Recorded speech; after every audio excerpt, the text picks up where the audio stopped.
Սիրելի հայրենակիցներ, բարև ձեզ։ Այսօր ուզում եմ պատմել, թե ինչ է ուժեղ Հայաստանում նախատեսվում մանկավարժների համար։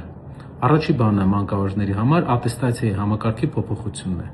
Ատեստացիայի համակարգին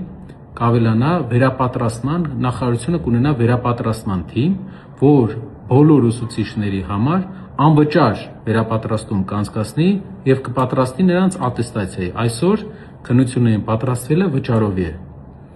Նաեւ կհրապարակվի գրականությունը, ինչի շրջանակներում են լինելու հարցերը ատեստացիայի հետ կապված ուսուցիչների։ Եվ այն բաժինը, որը զբաղվելու է վերապատրաստմամբ ուսուցիչների նախարարության շրջանակներում, պետք է հետաքրքրված լինի, որ ինչքան հնարավոր է շատ ուսուցիչ անցնեն ատեստացիան եւ ստանան բարձր աշխատավարձ, որին որ արժանի են իրենք։ Նաեւ պարգևավճարների համակարգ կսահմանվի այն ուսուցիչների համար, ում աշակերտները օլիմպիադա են հաղթել կամ գրանցել են հատկանշական հաջողություններ։ Ուժեղ Հայաստանը սկսվում է ուժեղ կրթությունից, ուժեղ ընտանիքից։ Եվ մենք ամենալավն ենք հասկանում, թե ինչ կարևորություն ունի մանկավարժական կոլեկտիվի ճիշտ աշխատանքը երիտասարդ սերունդի զարգացման համար։ Շնորհակալ եմ ուշադրության համար։